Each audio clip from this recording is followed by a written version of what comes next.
speaking of heritage, we got another heritage speaker here in history, an old man, Ray Snedeker.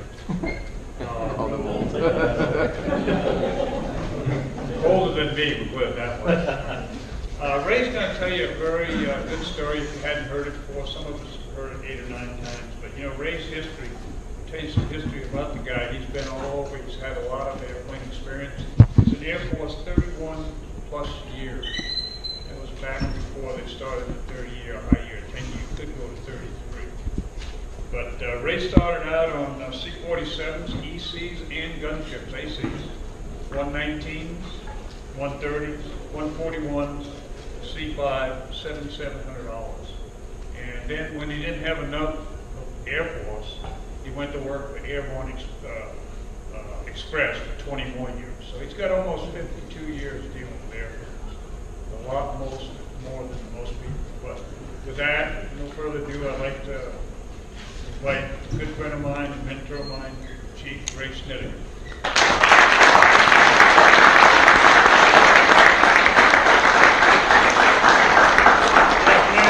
afternoon. I want to get started. Ron was trying to give me a joke while ago. I don't want to tell it. I want to tell you guys right now, I am on Facebook. I see this crap on Facebook.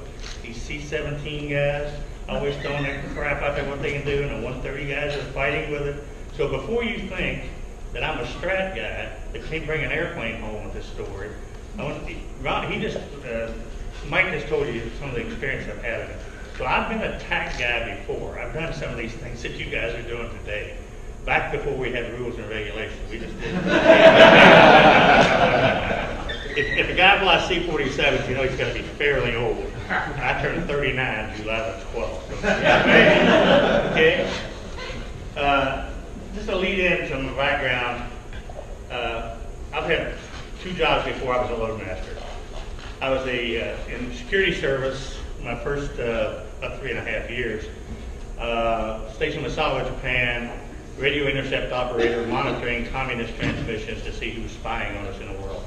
About 6 months into my tour, 10 people on each trick or shift, 3 of them, got selected to work for the National Security Agency. So from then on, you work for them. So that's what I did. And I got assigned, on some days I went to work, I was assigned a specific thing to monitor. Other days I was just searching for anybody I could find, and believe it or not, in Morse code, there's a signature. You can listen to people and they develop a signature. You can figure out who the guy is by that. And so for some reason I got selected for that. I wasn't the best one at it, I wasn't the worst one at it, I was somewhere in the middle. And some of you may not know who this is, but one of the Army guys was talking to me about it today. But Francis Gary Powers got shot down in 1960 over Russia in a U-2, back before people knew what a U-2 was. Just so happened I was working that night, and I was monitoring Francis Gary Powers. Did not know it, didn't know who he was, monitoring him in the Sawa, Japan when he got shot down. And with Morse code, if you're familiar with it, it's in 5 characters, either letters or numbers. And as you do that, it comes out jumbo to me. But we have analysts who look at it. All at once, I became the most important guy in the room that night, ripping stuff off my typewriter. Anybody remember what a typewriter is? And going and analyzing it. So I get to monitor that, and I had to work an extra shift because I'm going along pretty good at it. So that's a little bit of history. I got started as a young airman. Okay, when I left that, I went to Strategic Air Command, and I was a base operations dispatcher, which I never worked a day in my life at it for about 14 months. Then I got a shot at re-enlisting, and I re-enlisted for $867, which was a lot of money then. I needed the money. I had a child, new wife, and I wound up going to the 1st Air Commando Group at Hurlburt Field when the Air Commandos were formed, and became a loadmaster there. So my career kind of took off from there, and that's where I got my experience in the 47s. I flew the first AC-47 gunship before it was an AC-47. It was developed at Wright-Patterson and tested there, and it started out as an FC-47, fighter cargo aircraft. I picked that airplane up at Wright-Pat, delivered it to Hurlburt Field, Florida. It since got changed to attack cargo airplane, and then from then on, it's gone on to what we know as Puff the Magic Dragon today. Never flew a gunship in combat. Never had any time in Vietnam in that. But I flew a lot of it in training, etc. Flew the EC-47s, went to 119Gs because they needed somebody with experience to help develop a brand new airplane called the AC-119 gunship. So I got qualified in 119s to do that. I got sent to St. Augustine, Florida. I was part of the selection committee of putting that airplane together, and never flew it in combat. I only flew it in States. Moved on from there to 130s and flew 130s at CCK for 15 months. Had a blast, had a good time, etc. I've told the story many times this week. When I got to CCK, I was a brand new tech sergeant. I'd been a staff sergeant at SMAE Tech, and I'd been kind of in charge of things, or I thought I was, until I got to CCK. And when I went to CCK, when I walked into the squadron as a new tech sergeant, I was the old man in the squadron, the ranking man in the squadron. So I became the NCOIC, and everybody that worked for me was 18 and 19 years old, smoking dope every day, flying into combat every day. About twice a week we had a award ceremony, and Charlie Armistead's probably in here somewhere. I ain't nowhere. Yeah. All that picture, if anybody saw that briefing yesterday with the Army guys, all those kids and them, I knew all of those guys. And they put me in charge of it. Well, I wasn't in charge of anything. I found out in a hurry. They didn't care what a tech sergeant had to say. They didn't care. What am I going to do, send them to Vietnam or send them home? So either way, it was okay with them just to get out of there. But anyway, I grew up in 15 months and learned how to probably be a leader just by listening to what they told me, made me do. They could care less about discipline. They didn't want any of that. They wasn't going to do anything I told them. But anyway, we had a great tour over there. Like I say, all those guys in that picture, I know every one of them. Bill was there. Bill Baker was there too then. But anyway, from there, I got out of 130s, I went to 141s, A's and B's. Wound up in C5s, and I flew on the A and the B, and I was on the development committee for the, flew for about 2 years with what's called a space cargo mod. I think it's called a C now. And flew that and did the Hubble Space Telescope thing. So I'm more than a strat guy that can't bring an airplane home. I have done a little bit of other stuff too. So I thought I'd lead off with that. Let's talk about Operation Babylift. What about your apple moonshine experience? Where is it? I thought you were bringing samples. I thought you were bringing samples. When this meeting ends, the samples are going to flow.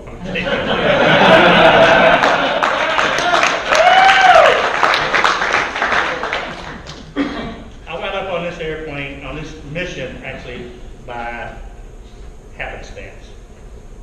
This mission started on 1 April 1975 as a regular routine run across the Pacific. The airplane had been to Warner Robins, Georgia, picked up 17 105 howitzers, delivering to the Vietnamese as the country is being overrun. But I didn't know how really bad it was at the time. Reported for duty, got on the airplane with the same crew I wound up crashing with, okay? We got to Honolulu. I got off the airplane and went ahead. I was flight examiner in the wing then, assistant in the wing, and then standabout. And I went ahead on another crew, went to Guam, crew rested. Then I went to Clark. I don't know why I stopped at Clark, but I did, you know. And I was at Clark, and it was about 3 o'clock in the morning. And I couldn't sleep. And I'd gotten up and gone over to the old billeting office to get me something to drink, non-alcoholic. And I'm on my way back, and I run into 2 loadmasters who got killed on this flight. And they said, we're getting ready to go into Saigon, and we want you to go with us. And I said, well, I've already been in this month. I don't need to go back again. I said, I'm heading up to Dakota. And they said, well, well, at that time, they didn't tell me anything. I said, I'm not going. So I go back to living in trailers on base then. I go back to the trailer, and about an hour later, one of them came knocking on my door and said, you need to go with us. We're going to test the infrared countermeasures. We're going to put it in the door, put the bar in the door, and shoot the flare guns out the door. And that was unheard of at that time. We were talking about it, but nobody was doing it. So I thought, well, I'm in the 60th wing. I probably should go with that. So I decided to go with them. We wound up going down to the command post, do the pre-flight and everything. Again, the same crew I had left Travis with.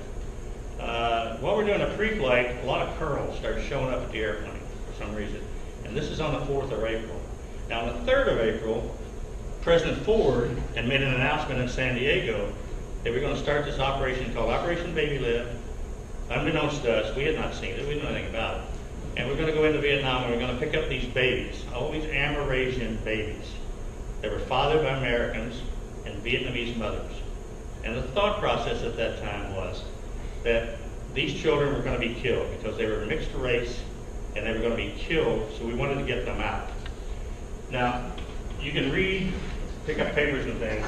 Now, there's an estimate on how many babies we Americans fathered, or you guys fathered in Vietnam.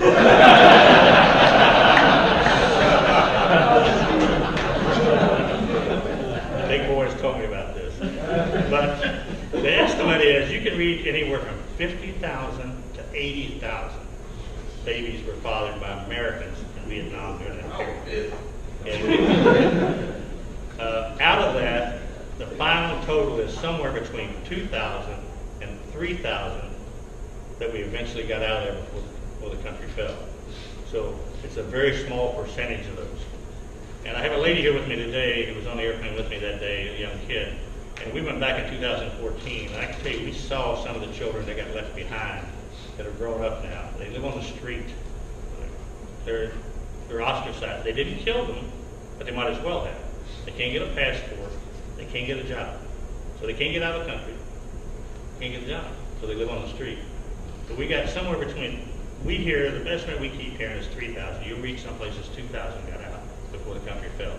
Between 4 April, which we were the first airplane, trying to get anybody out, and the last day when you see the helicopter on top of the building out there getting them out.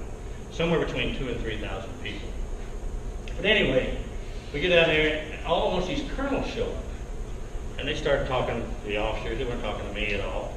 And the next thing you know, my aircraft commander comes to me and says, hey, we're talking about doing an airlift of carrying children, or carrying people out of Vietnam.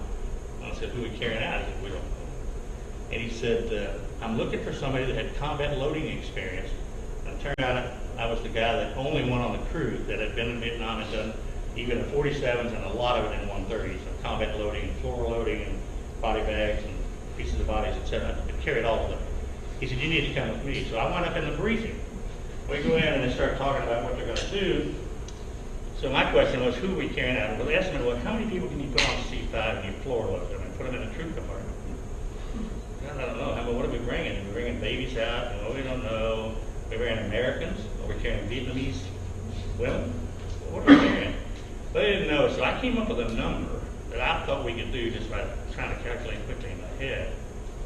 And I estimated that we could put 2,000 babies in that airplane on the floor and in the troop compartment. And I said we can put 1,500 Vietnamese, if that's what we're carrying. And I said we can probably put 1,000 Americans, if that's what we're doing. Yeah, it's a wild guess, it's a wag. So they kept bickering back and forth on what we're doing. We had a lot of delays. We had a windshield that had been repaired on the airplane, so we were delaying for that. But finally, my aircraft commander, Captain Bud Traynor, said, well, I'll tell you what the number is. It's 1,200 people. Once we get to 1,200, I don't care what it is, we quit. So that was the number that was decided on. Well, fortunately for us, and for the children and everybody else, they didn't have them ready by the time we got there, or we would have had 1,200 people probably on that airplane. So we started gathering up milk. They brought 500 cartons of milk out. They brought 500 cans of juice. And I stacked that in the C5 back in the troop compartment behind the loadmaster seats in that bunk area, open space there, and stacked them behind the loadmaster seats, which caused the seats to break eventually. Put some in the ovens and stuff like that. We put it as much as we could in it. We gathered a bunch of blankets, and that was pretty much it. We left. They decided to put an aeromedical crew on this. And there was a lieutenant by the name of Regina Awney who goes around the country speaking on this. Me and her. She's the first woman to get the Cheney Award. There's been an enlisted person that has gotten it since, another woman has gotten it since. But she was the first one to get that. In the crash, she had her back was broken, her leg was broken, etc. She, as she was escorting, putting people out the window on the ground, and I'll show you some pictures here later. She got out of the airplane, still walking with this, and requested permission to be relieved of duty and fainted in the swamp after she did that. She got put in for a lot of awards, and she got them and richly deserved all of that. But anyway, none of them got called in. Just me and the aircraft commander got called to the command post to try to make these decisions what we're going to do. Finally, it was decided to go. We got delayed a couple of times because enough people weren't ready. Finally, the 22nd Air Force commander at that time, instead of the 21st, General Gong, Johnny Gong, said he put a lieutenant colonel on out of Clark, who was a command post officer, to get his ass out to the airplane and get us going. He wanted that airplane in the air. He didn't care who was ready. So he came out to make us go, and we did. We took off. Went in Saigon, routine flight in there, rode in the troop compartment with Regina Awney, Marcy Works, two first lieutenant nurses, and Bill Parker, one of my loadmasters, and myself. We rode back there. When we get to Saigon, routine landing, get all the 17105 howitzers over, out of there. Total chaos. Everybody's trying to get out of the country at that time. This is the beginning of the evacuation. It got worse as time went on. Every news organization in the world was on the ground there for us. There's photos all around the world of this. Orphanage people were there trying to get their babies on the airplane. Military was there, Army and Air Force. Everybody was begging to get a seat on the airplane or just sneak them on, however they could do it. So we got the 17105 howitzers off. Then I stretched, and let me show you some of these. That's 80218. That's a photo that's been doctored. Okay. When I got home, I had the senior NCO academy, and I went to Gunner Air Force Station in Alabama.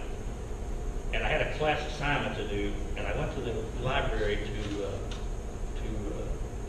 get some research material. When I walked in the door, you know these books when you report into a base, and it tells you all about the base, it's welcome book. That was the cover, and that's actually the airplane we had just crashed. That's 80218 on the picture. Well, I borrowed that book, and they've never gotten it back.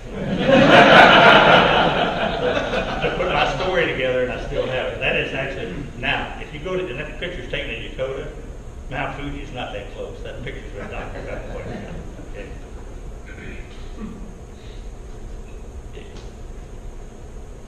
This is kind of a little bit out of sequence. This is our route of flight. You'll see us coming in here.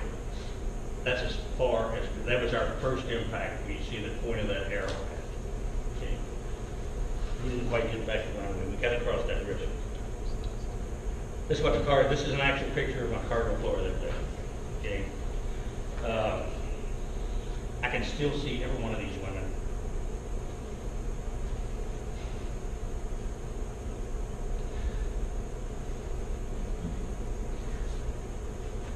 Today, their faces are burned in my memory, especially this one right here.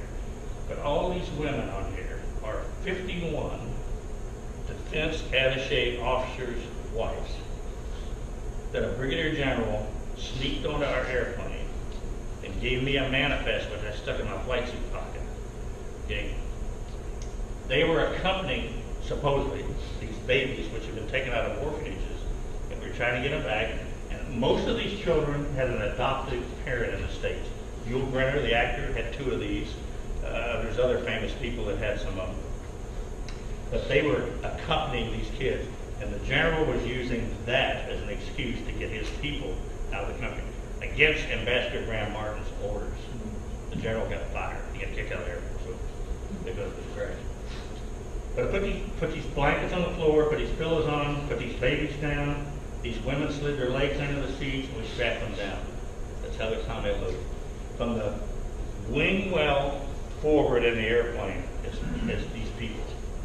See? Starting in the wing well down the center line of the airplane, they had their baggage and all their records tied down all through the airplane, and I had the ramp filled from the winch well aft with bags and things.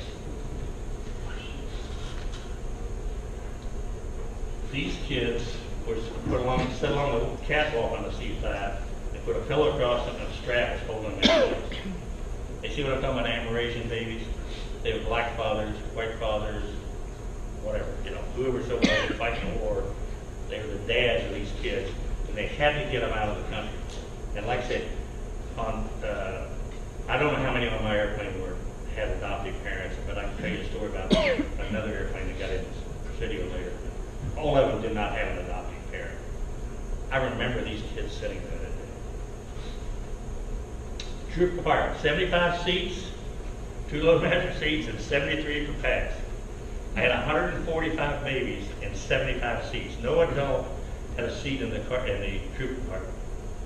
And behind these, that's not the loadmaster seat, but behind the loadmaster seats were the juice and milk, which in the crash, they came forward and broke the seats, and those seats tumbled around in the airplane. But none of those kids got killed because you and I would crack their skulls. They're sitting so far down in that seat, they're like a cocoon. As that seats are tumbling around, they never hit anything. Every child in that troop compartment survived except for one. 144 kids survived that day, out of 145. We weren't so lucky on these adults. This is the picture, to give you the picture of what happened that day. Typical rapid decompression. If you go through the altitude chamber, it's exactly the same. The real thing is exactly like an altitude chamber. Loud bang, everything's flying around, air sucked out of the place.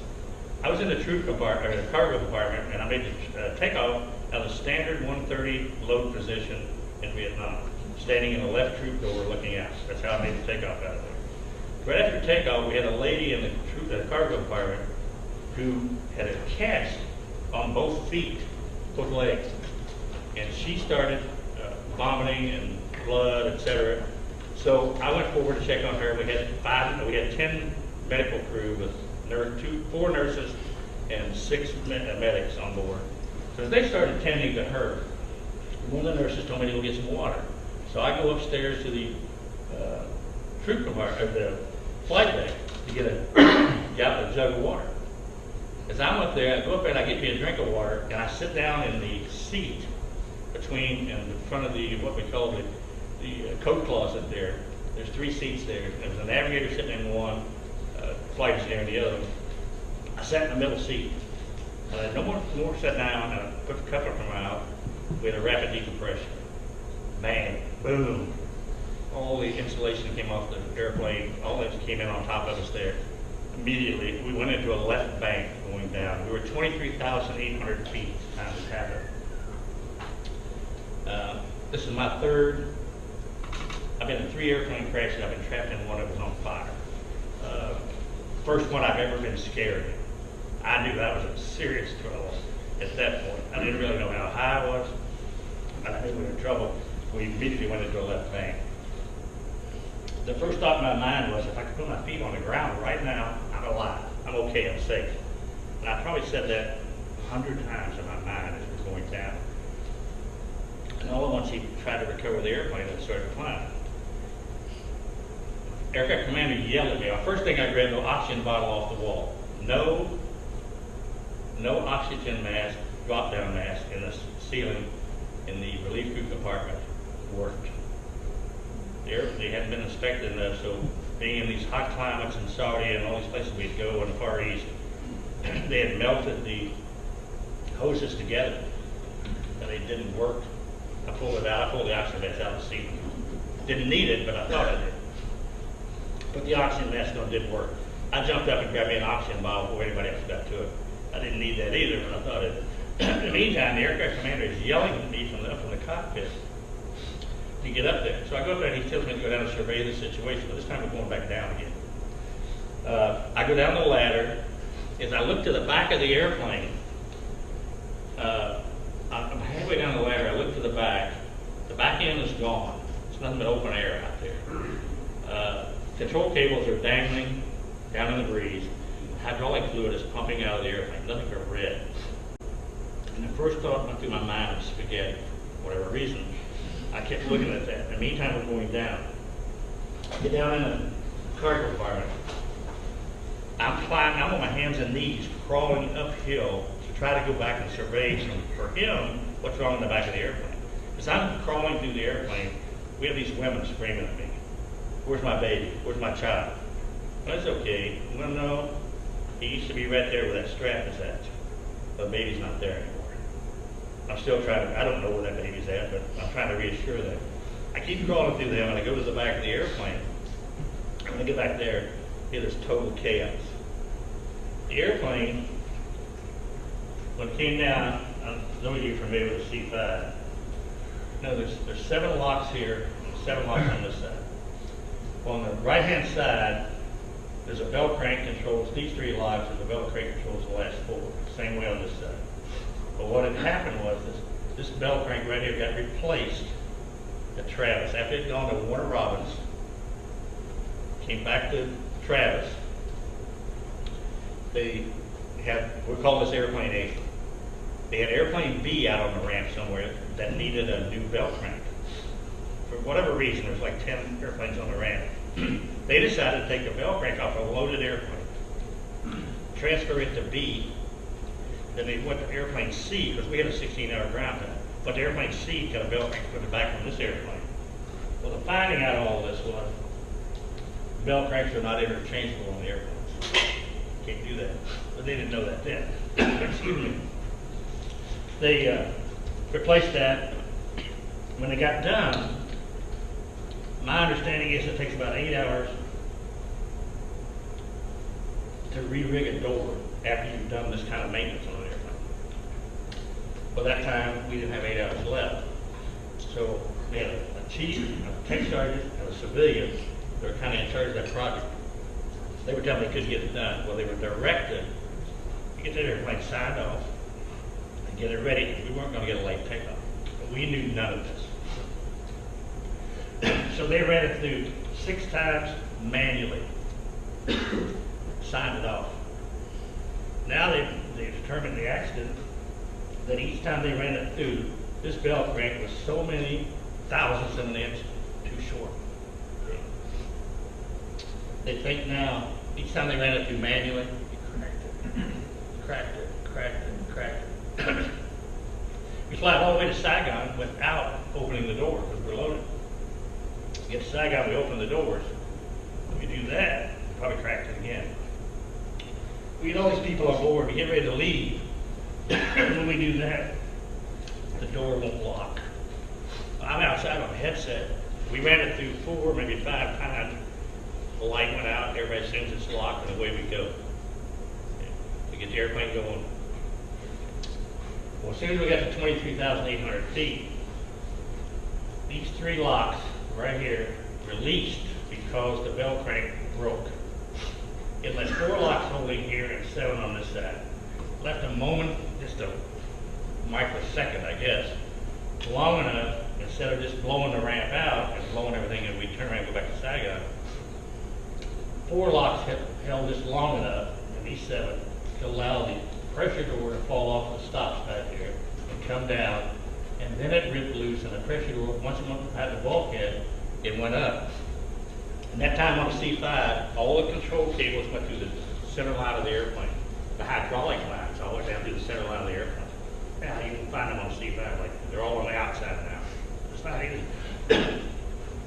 It cut the control cables and hydraulic lines. We lost one and 2 hydraulic systems. The only thing flying the airplane at that point was 4 engines and ailerons. That's the only way they control the airplane.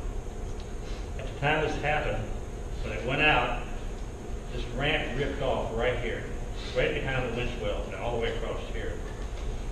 Remember, I had bags on this ramp. All of this stuff was still intact up through the cargo floor. Strap was still on it and everything. But we ran the strap, instead of running through the handle, we ran over the top of the bags in a hurry to get out of there. We had bags in there that were missing out of that line. But most of these bags on the floor were there. On this ramp, the area right here, this is going out here, the ramp, the strap was still hooked right here. The strap was about this long, still sitting on about 2 or 3 bags that was riding this out, because this was level. This was all gone. The strap was gone and those bags were gone. I walked back and there's a movie out you can pull up on, you can Google it and find it. National Geographic did it. And they'll show me in the movie, or an actor playing my part, standing back here at that time flying that airplane, standing right back here at the end of this ramp. Well, there's 2 fallacies there. That ramp is not there, in reality. And secondly, I was not going back that far on that day. I was still up on the floor area. They also show me in the movie on a telephone, regular telephone, over here talking to the cockpit, which we don't have, and secondly, I had gone back upstairs to tell them. But anyway, that's where the jagged edge ripped off. At that time, This door was gone. The pressure door obviously was gone. This door was gone. The side door was still hanging on the other side at that time. Anyway, I go back and I report to him what's happened. And he told me to get back down and keep working at it. Well, at that time, they were starting to level the airplane out. This is our route of flight. We left Saigon, went out, we're 14 miles out over the ocean at the time. At that time, this was called Cape St. Jacques, and that's a resort area. When the French were there, that's where they went for their R&R. And we had just gone across that. We're out here. Rapid decompression happened right here. They go to idle on 1 and 2, max power at 3 and 4, and use the ailerons to get the airplane turned around. Now, all through this flight from here back in here, we're oscillating 5,000 feet at a time. And I knew we were going up and down, but I didn't know why. I had a movie here. You see that movie, you'll see, they'll talk about it. I didn't realize it was 5,000 feet either. But 2 young captains flying the airplane didn't know any better. Young, innovating, probably saved our lives, but the rumor is that lieutenant colonels and colonels who were flying us, they'd have used an emergency procedure, the same one over and over and over again. It didn't work, we'll try it again, we'll try it again. Well, these guys were making it up as they went along. 2 young kids. And psychiatrists will say that they probably saved our life, because if something didn't work, they started making things up to try to make it work. Finally figured out with a lot of power, they could fly it till it's climbing through it, then pull the power off till it stalled. That's what we were doing, trying to get back to Saigon. We were doing all of this. And we did real good to put the gear down, but the oscillation quit working there.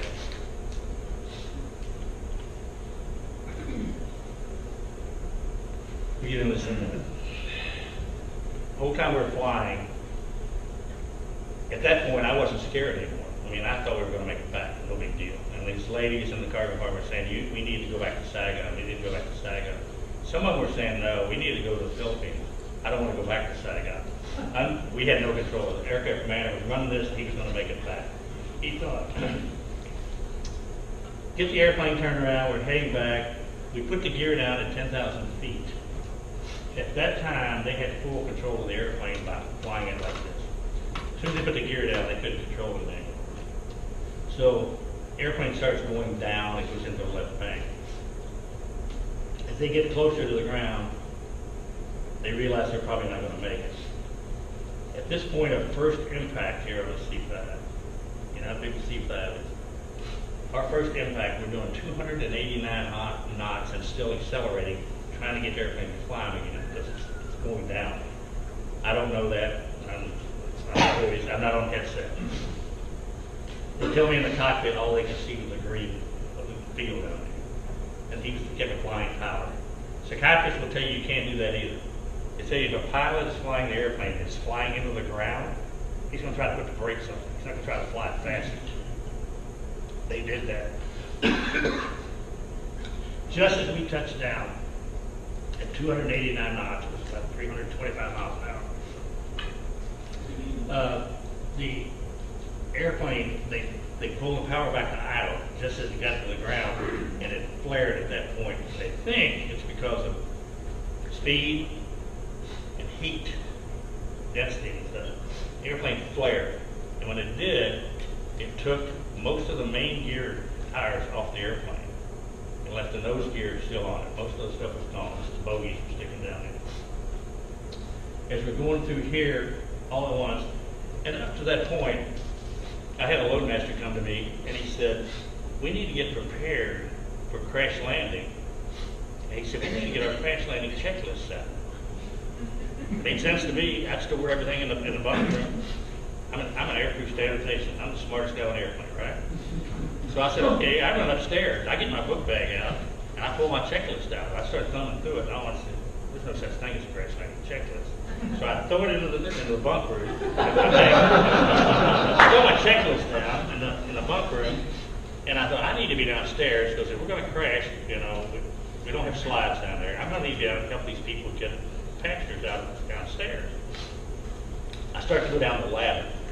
As I reach to go down the ladder, this master sergeant flight engineer was sitting back there in the relief area. He starts cussing at me, telling me to get in my seat, you know, we're gonna crash. Well, I thought, I'm working my rear end off, and you're back there doing nothing. What are you yelling at me about? I thought, well, I gotta go have a piece of him. So, no, I said, no, I won't do that. So I started to go down again. He starts yelling at me again. By the time he yells at me, the flight engineer on the panel reaches out, grabs me by the back of my flight suit, jerks me back upstairs. This guy's still yapping back in the release gun. I'm gonna get him. I'm a senior master sergeant. I go back to say something to him. Just as I get back there, he's sitting down. He weighs about 240, and he's sitting on the left-hand side as I'm walking back, across from the table. There's nobody sitting at the table. He reaches out just as I get to him. Before I can say a word, he grabs me by my elbow, lifts me into the air, and throws me into the seat. But by the time I hit the seat, I can hear the ground screaming coming up. I look out the porthole, and all I can see under me is the green grass. But you know how if you get on an airline or anything, you go to put your seatbelt on. You can't find it. You know, you're sitting on it, you're doing that. Well, I reached my seatbelt. I found it perfectly, and I snapped it right about here. And about the time it snapped, we hit at 289 knots, hit the ground. Now, I've had worse landings at that point in a commercial airline. I mean, it was firm, but we're still trying to get back in the air again. We tooling along here, and you can't see it, but you may see it later. These are all the pine trees, fir trees. And these are all clipped off. This is the path of the airplane. We're leaving bodies and parts of airplane here. This is clipped off like a guy's haircut. He trims, you know, tapers up. That's what those trees look like if you go through there. You see pictures later. We were airborne again. By the time we got to this river, I didn't know it was kind of river. I looked out, and we're airborne again. And I look out the window, and I saw the wings on the C-5 on the left wing go out of sight going down, and I saw it go out of sight coming back up as this thing's flexing. And whether you say the wings are bad or not, they were pretty dang good that day. And they stayed on at that time. Then we got over the river, and I looked out, and I thought, oh, we must have just landed short. He's going to bounce this thing back up and put it on the runway. That's what I thought. I didn't realize we were that short. We're still like 2 miles from the runway out here. And when we land the other side, you can see part of the gear tracks here. 4 Viet Cong soldiers were walking along this dike. We landed directly on top of it. We went from right along here and made just the other bank. Otherwise, we'd have went in that river, and we'd probably drowned everybody. We land on that bank. That's our path. We're coming in. You see these trees are tapered off here as the right wing is taking them off. Many parts of the airplane here. And we did leave some bodies over here out in the cargo hold.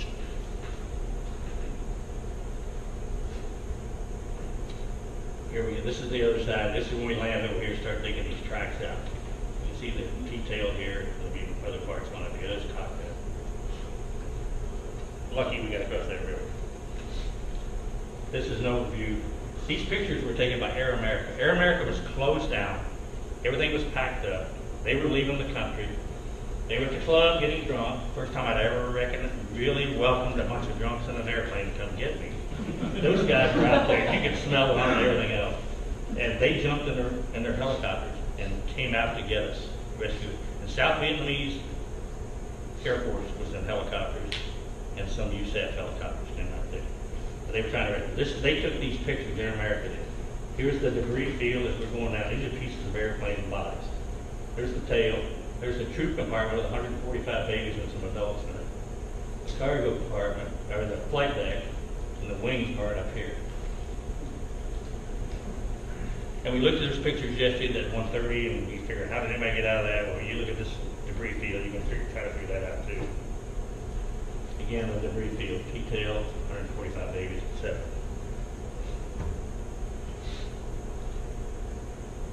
Digging it up as we went. And I will tell you, when I got out, if you look at this stuff, when I stepped out of the airplane, when I stepped, I went up to my armpits and this kind of stuff. And the next thing you know, you'd be climbing out of it, you'd be on ground so hard it's like concrete. And you'd be walking and doing things, and the next thing you know, you're up to your waist again and some of this stuff. So there's pockmarks all over the place there. Over the field again. And every C-5 that's crashed, the same thing has happened. They come apart the same way, like they're put together as a kid. The tail comes off, the troop car goes one way, cockpit goes another, and the wings separate. Every one of them the same thing. This is the wing area that burned in here. Overview again, tail, troop broke off luckily. Again, 144 out of 145 babies survived. One of my loadmasters got killed in this. We had a woman who's in the movie with, I'll bet her daughter's in it, broke her back. They didn't have seats. Here's the cockpit sliding in.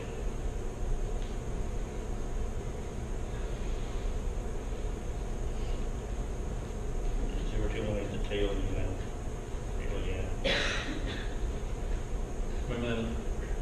Women and kids tied to the floor, that's the floor. What's left of it?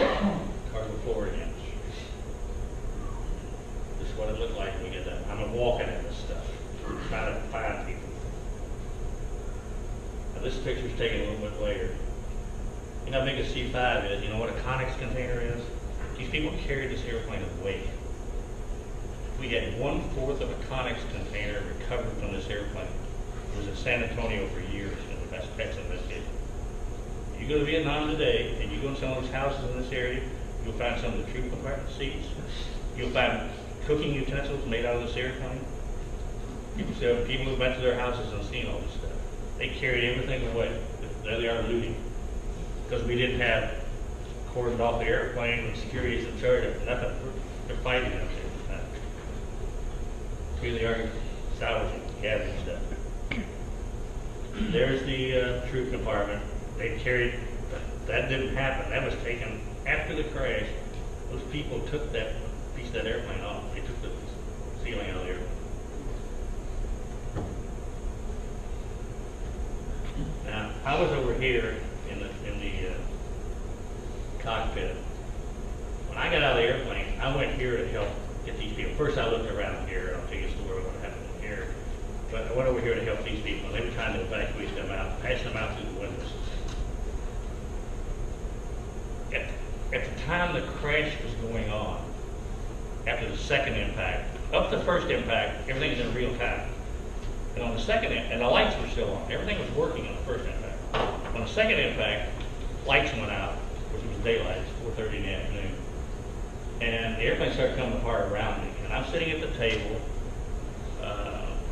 bracing my arms under, and I got my feet on the other side, my legs are underneath the seat, the opposite seats. And the only thing I kept thinking about was, I'm in aircrew standardization. I'm the guy in charge here. And when the people get to this crash site, I didn't remove this table and store it, and I didn't turn those seats around. So somebody's going to be really upset with me when they get here. And I kept thinking that through this whole crash. And I braced on it. Well, I saw a water jug go by me. I saw a coffee jug go by me. And the airplane was just beating me up. And it's going down the aisle toward the cockpit. And I braced on the table so hard, and it has 3 contact points on it. Apparently, and maybe the airplane coming apart had something. I broke that, the table broke loose and came up and hit me in the head and fractured my jaw. And probably gave me a concussion at the same time. But that saved my life, because as the airplane continued to come apart, it was hitting the backside of that table. I eventually took my hands out from underneath, though, to keep my hands from getting beat up, and the stuff was still hitting that table. So probably I could have gotten killed by debris flying through the air. And it's going into the cockpit, I thought. But when it was all said and done, on the second impact when the airplane came apart and the floor shredded away from the bottom, the ladder to the cockpit went through the top of the airplane, and it blocked the entrance to the cockpit. So all this debris that's going by me filled up the hallway by the bunk rooms and never got into the cockpit to the crews up there. And I thought they were probably getting killed up there with that. Again, transport panel back there. That's the cockpit again.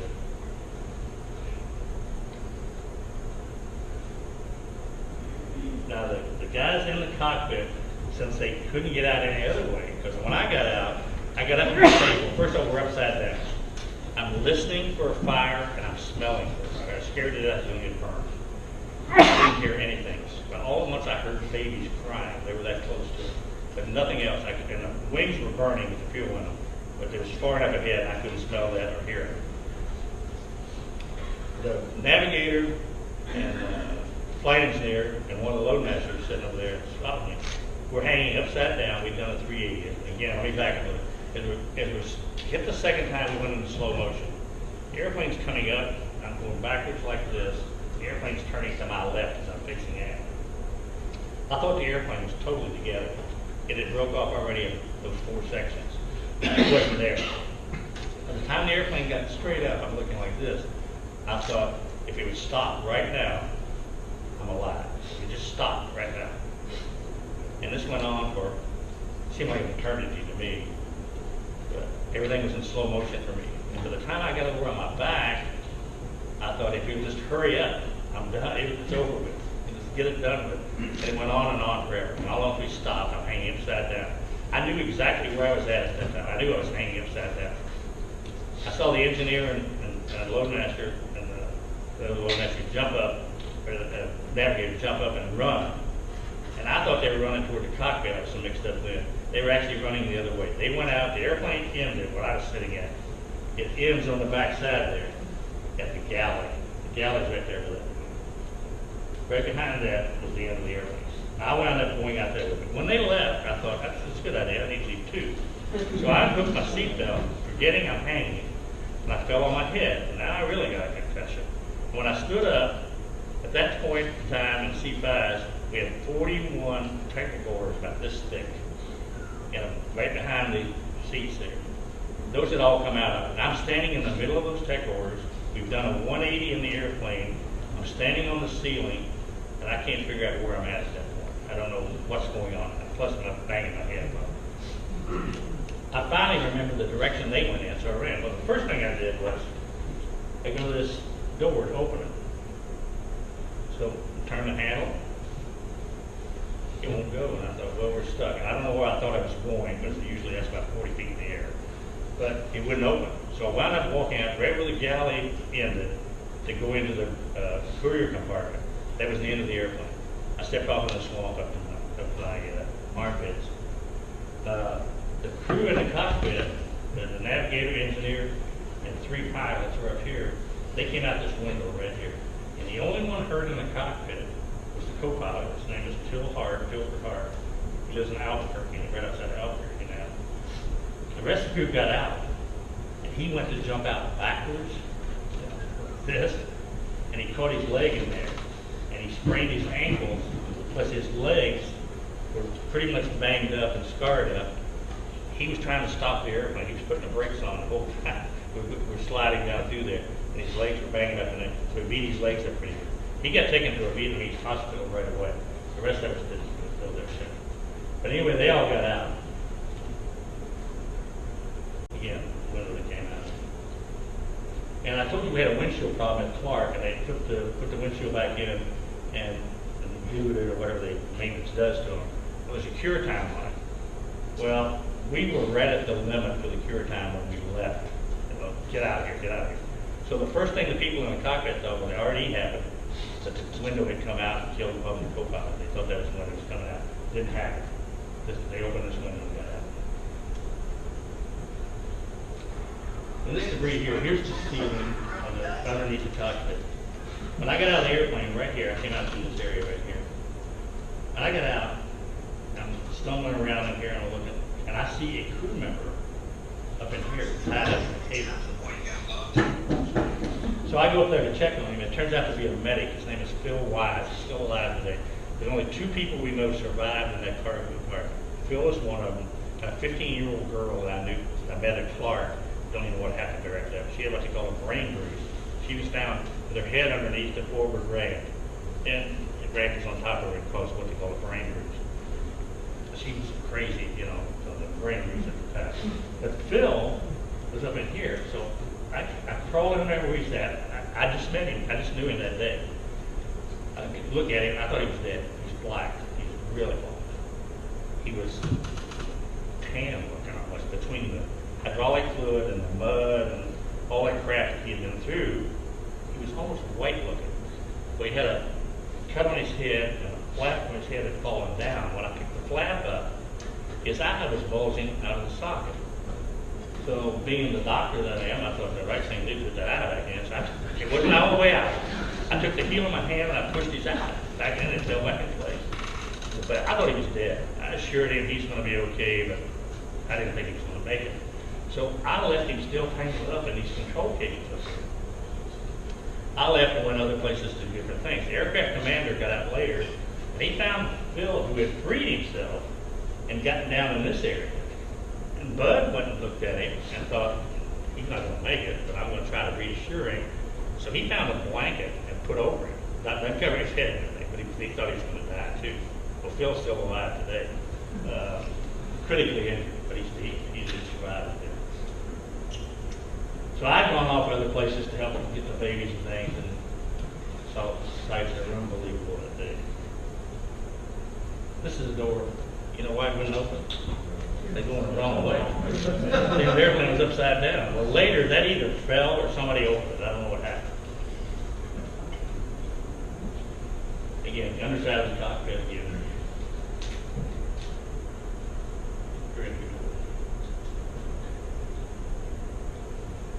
Waving to Air America while they're stealing the airplane.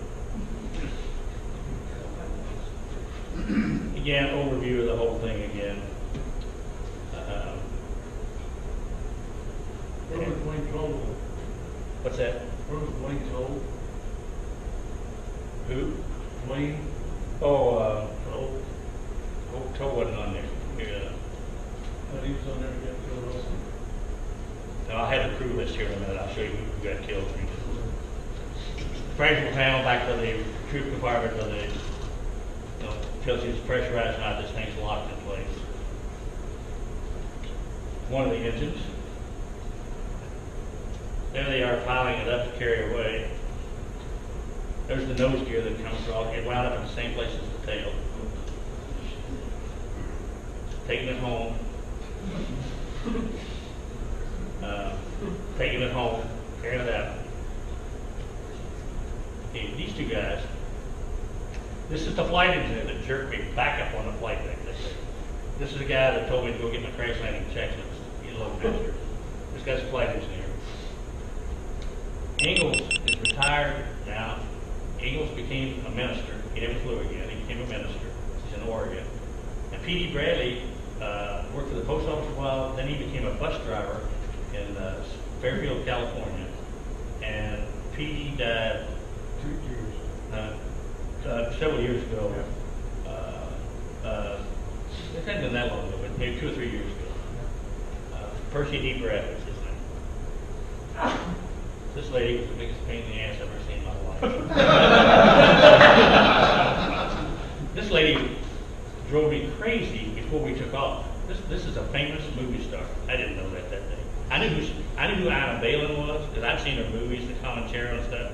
But I didn't realize that. But when she kind of started failing in the movie business, she wound up in Vietnam and became a big advocate in running orphanages, taking care of these babies in Vietnam. And she was in charge of that. She had kids on that airplane. Well, she harassed us all day. We're trying to give her a job out there, getting her kids on, doing this and doing that. She became the most hated woman there. Well, you can imagine what she was like when we got back. When we killed all these kids, man. She was livid. This is when we got back. Well, and I knew who she was at that time. Well, then a few years later in Dayton, it appeared where her death is, so I cut this out and made it part of my album and stuff of how I hated her that day. It turned out she was doing a lot of good stuff in Vietnam and had been for years over there. It was Anna Bailey. Phil Agon. This guy was a good friend of mine when we flew 141s at Travis in the 44th Squadron. He got an assignment to Clark, the 130s. And he went over there and spent a few years. He came back to Travis. I was in the wing at the time. We have a guy named Mr. Green, who was our training manager. He was higher than the commander. He was higher than the general. He made all the decisions. He assigned Phil to C5. So Phil came to see me and he said, I want to go to C5. I went in there at all. And I said, well, let me go talk to Mr. Green. Well, when I went to talk to Mr. Green, he let me know who was in charge around there. And by God, he was a C5 guy, and that's what he'd be trained in. So I gave Phil, he got to put on the airplane that day, and I gave him his initial upgrade to C5, leaving Travis that day. Phil got killed in the crash. He was downstairs in the cargo compartment with me, when I went upstairs to get the water and stuff, he and I were sharing an oxygen bottle for a while. Window pane, maybe you're thinking about there. Right. Yeah. I'm sorry. Window pane, his steady flight, it was his last flight on this one. Master Sergeant, one of the alcoholic in his younger days, became a real religious guy, quit drinking, one of the nicest men you'd ever meet in your life. And that's he and I, kind of ironic, we're getting 1,000-hour flying safety fan. This is me when I was really 39, a lot younger than 39. But good guy, got killed that day. A guy named Bill Parker. Ironic twist of fate here. At the wing, I don't know if they still do it now, but if you go to fly in a squadron, they send the wings at that time to the orders to go fly to the wing. And each crew position checks them out to make sure everybody, that you have enough qualified people on the airplane. Well, with all the check rides and things going on that, we had other flight examiners on there. I figured out they did certain legs where people were going to get off. They didn't have enough people.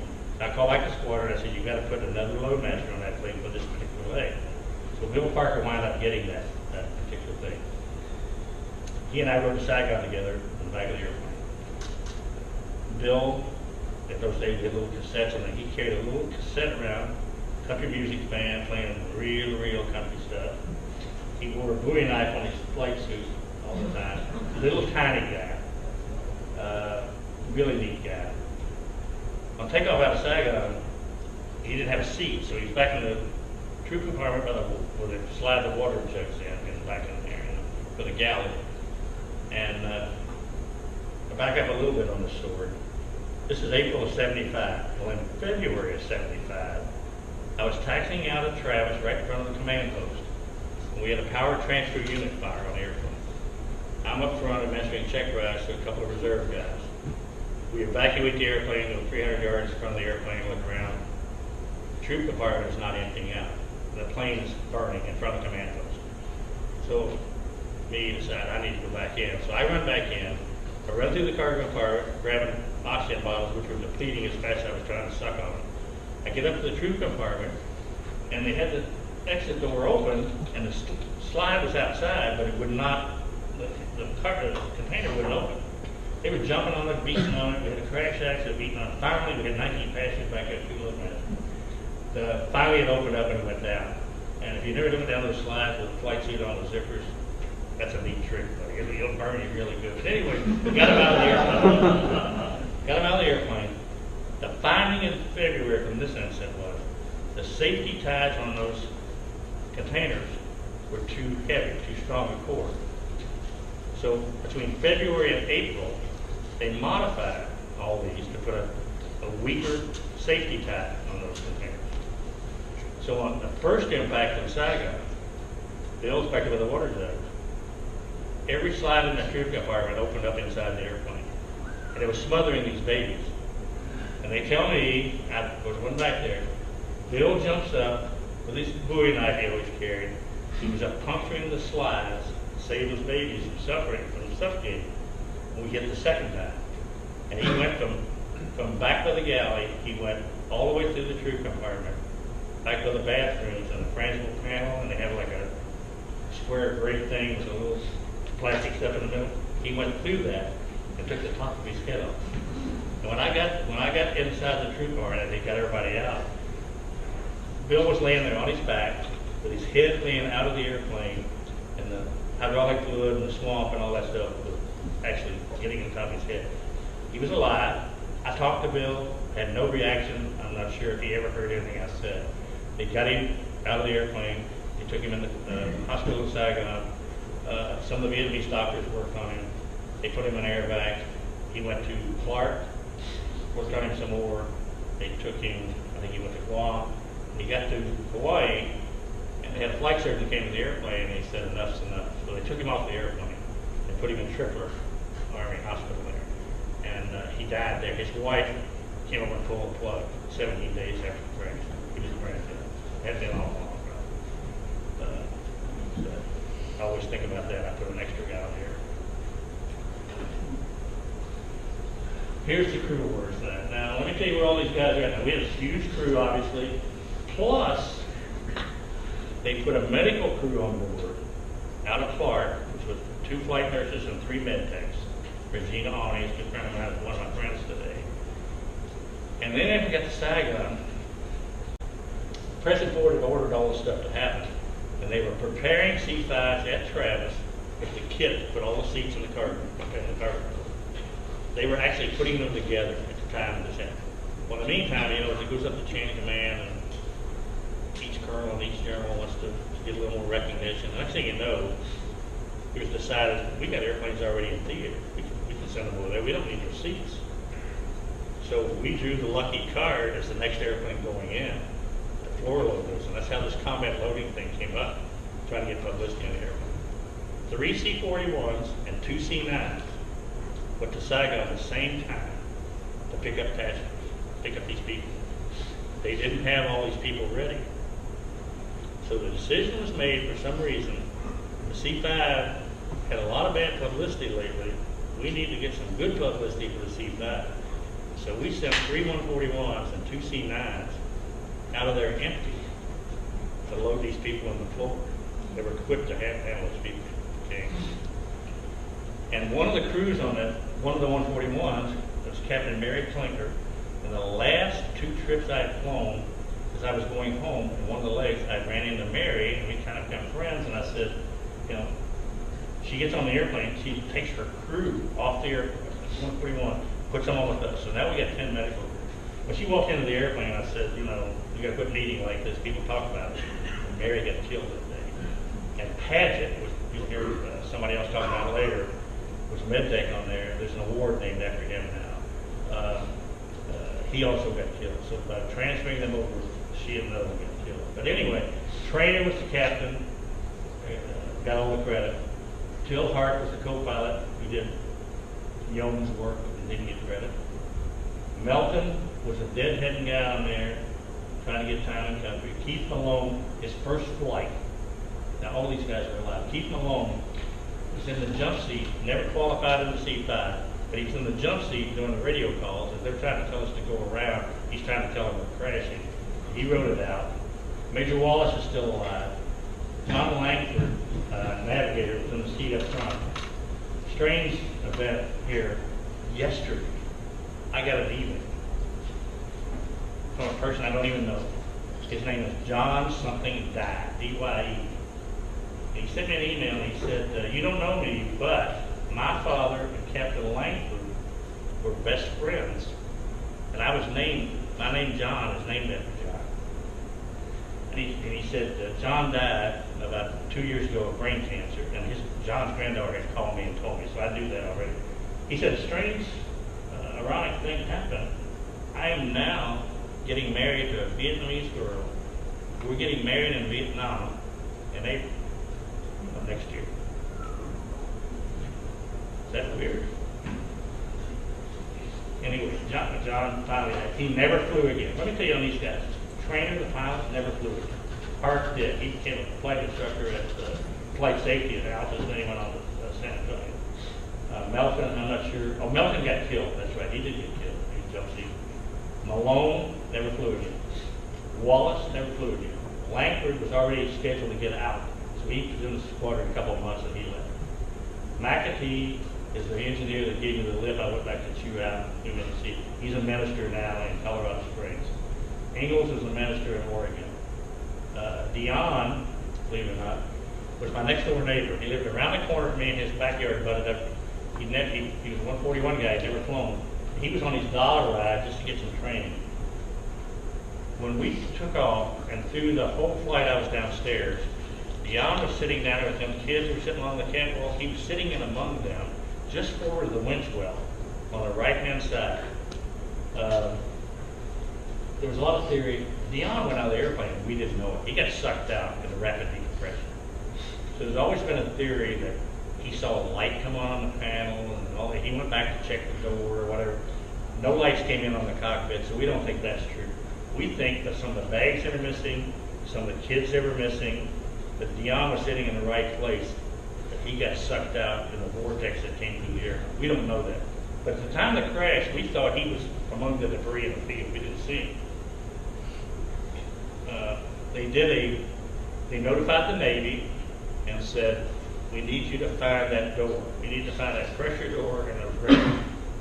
So the Navy, they gave the coordinates where this all happened. So the Navy started doing a grid pattern out there and expanding it and expanding it. And 14 days out from the crash, they found that door in the bottom of the South China Sea. And they got it up, got pictures of that. Well, I knew at that time they found Dion floating in the ocean. This is flight suit. Yeah. And I knew that. They bring it home, and I actually went to his ship and everything. There's a book that just got released last week. It's called When Sparrows Fall. It's called about Operation Babylift. I haven't read it yet. I'm hearing there's some non-factual stuff in it. But anyway, this lady that's writing the book, she found a book that was written by crewmen on the USS Forrestal. Okay. And I never knew it, but the Forrestal's the one that found that door. They're also the ones that found it. So about, I don't know, March, April, May, somewhere in there, I got pictures of Dion floating in the South China Sea in his flight suit, and a helicopter picking him up on the little extraction thing they use, those cot-like things, bringing him out of the ocean. I never knew how he got. I just thought somebody went overboard and picked him up or whatever.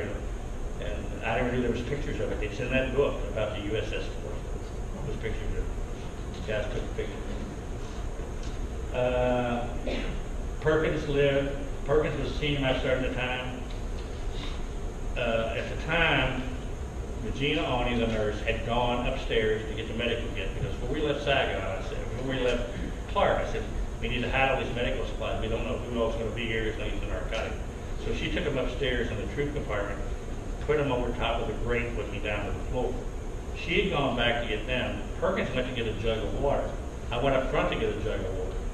As Perkins was reaching through the gate on the C5 to go in the troop compartment, the rapid decompression happened. He had his arm locked around the gate.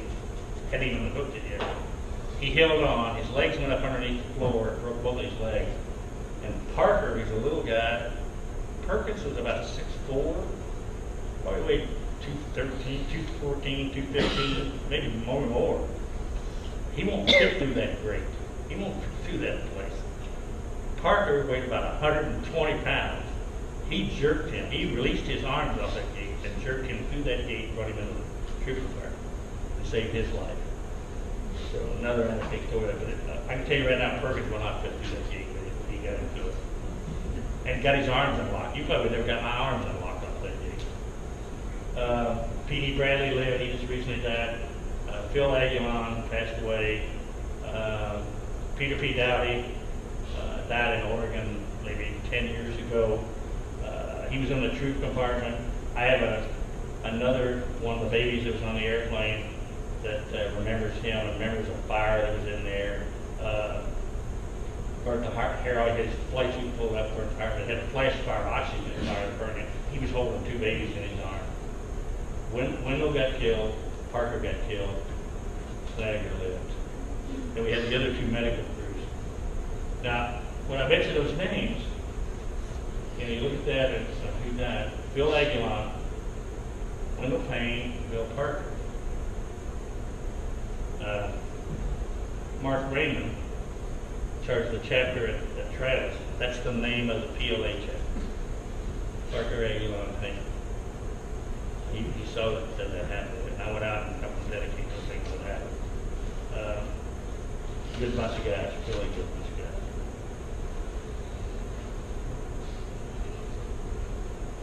guys. Good looking, isn't she? This girl got on the airplane that day. Well, she came out of the airplane. She's 19 years old in this picture. She came to the airplane that day. You know, it's 120 in the shade in Vietnam. It's hotter than hell. She's bronze, blonde, no bra. She's got a baby in her arms. And she became her father was an SO, beginning of Exxon, SO oil executive in Vietnam. Her whole family was over there. And she had decided to join Big Brothers, Big Sisters. So she was sponsoring a child. That child's name is Benoit. Well, when she decided they were going to bring him out, she said, well, I'm going to take that baby home. I'm going to take it back to its adoptive parents. And they lived in Indiana. So when she showed up at the airplane, we're inside the airplane, and needless to say, every loadmaster on that airplane noticed that she was out there that day. We were all making note of that. And when she gets in there, and myself and this Regina Awney made a decision on who would go upstairs to the troop department, 145 kids, we didn't count them at the time, and who stayed downstairs. And one of the priorities was, if you were big enough to take care of yourself, you were going to sit downstairs. So that's why you saw the kids sitting along the catwalk. If you weren't big enough to take care of yourself, we put you in the troop department. So she and I made a decision on every one of those kids where they went. So I was about halfway through the loading, and I went upstairs and finished upstairs. Now, I had a better view looking down of Susan when she got in the airplane that way. But anyway, we got all those kids in there. She wound up, unbeknownst to me, she came upstairs to be with her baby, even though she wasn't going to be in the cargo compartment, saved her life. So she was upstairs without a seat. Okay. After the crash, I'm roaming around in the field out there looking at people, and I see this person walking toward me. And I remember they had a baby in their head. And she comes up to me and she said, I need you to do me a favor. And she's bleeding profusely inside of her head. And what do you need? She said, I need you to put my ear back on. She hands me her ear in her hand.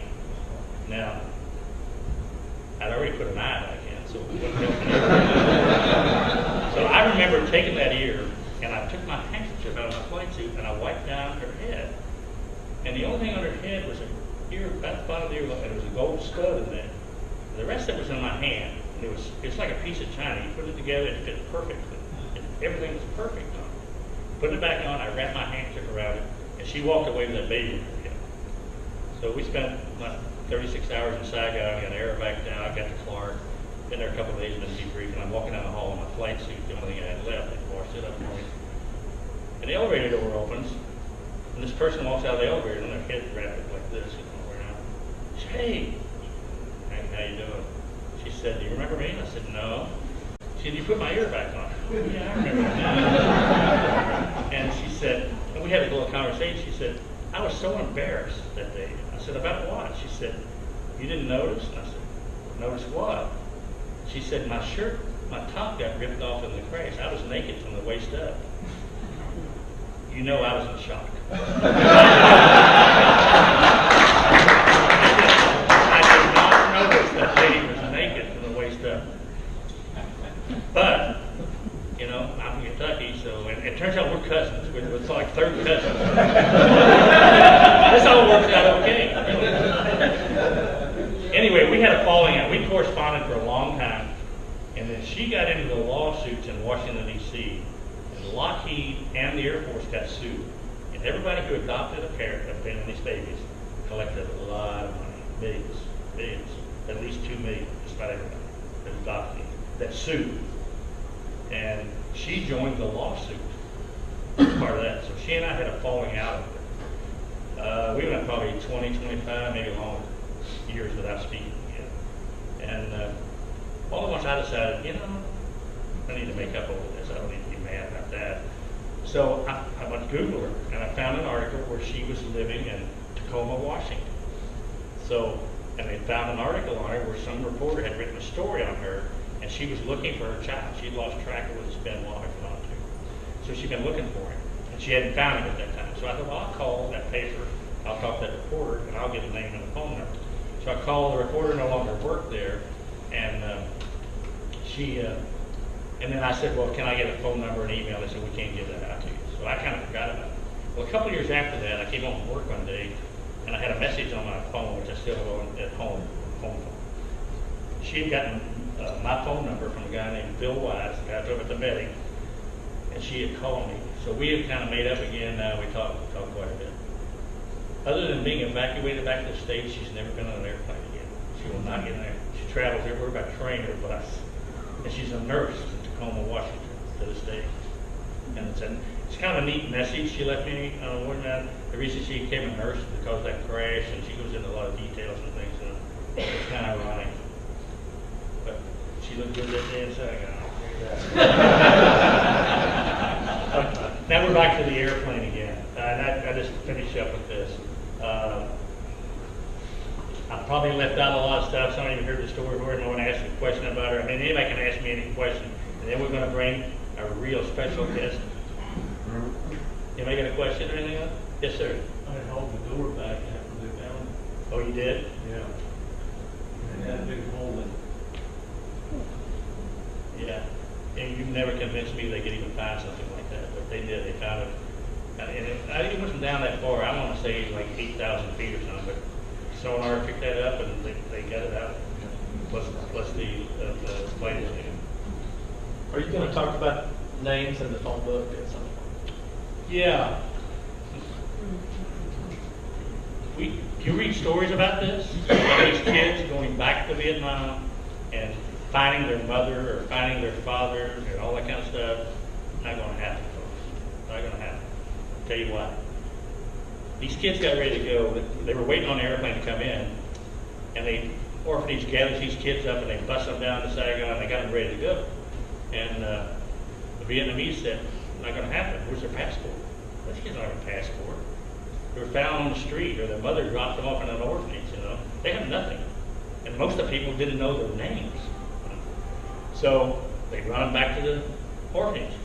Well, during the night, somebody changed their mind and said, you can get them out of this country if you give them, and it was like a passport, but it had some of the same information, but they called it a different form. So they had to have something.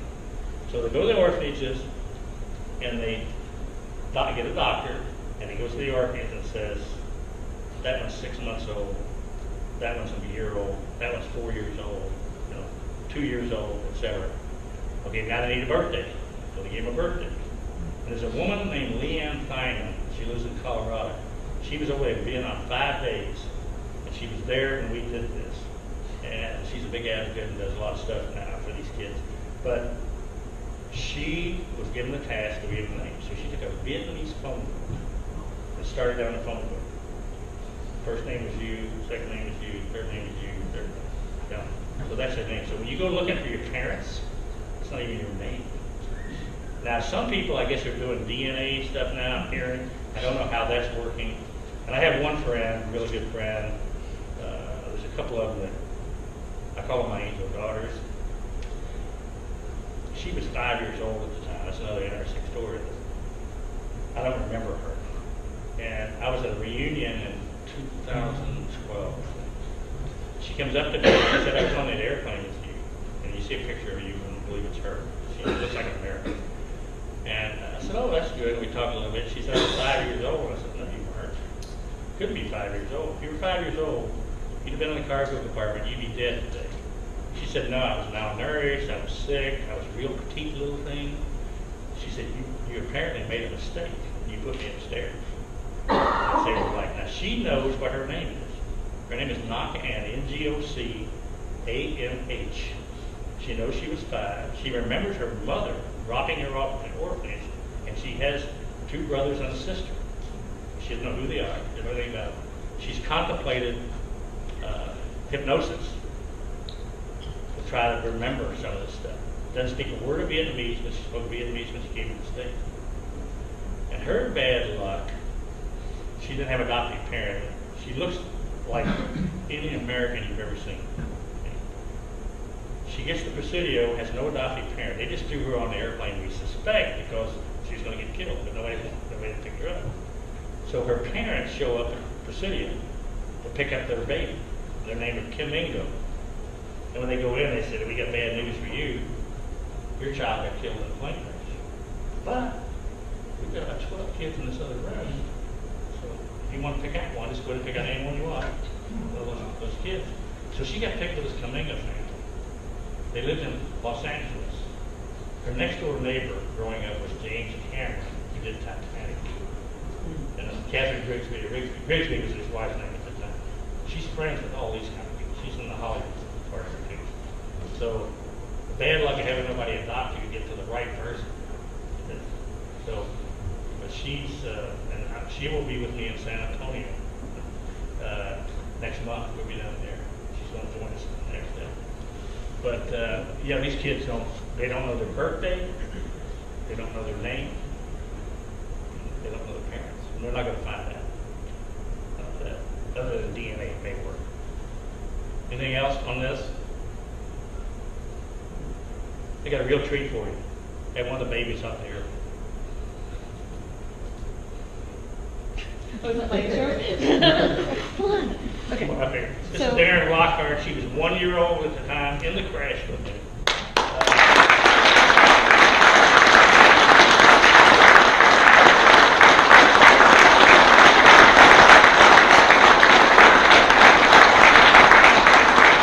We did not know each other until 2006, and we met through the nurse, Regina Downey. She's got stories she can tell on all that stuff. But she started searching for people that had something to do with this crash. She and I went back to Vietnam together in 2014 for 3 weeks. We went back to the crash site 3 different times. We got a memorial there, and we've got all kinds of things. But she may, I don't know what she's showing here today, but a real treat. Just an angel daughter. No doubt. You got it. Well, I know everybody, this has been a little bit of a long thing. I actually need to use the restroom, so if you want to take a break, grab a beer, but please come back because I think it'll be worthwhile. She's got a good So, story. Yes.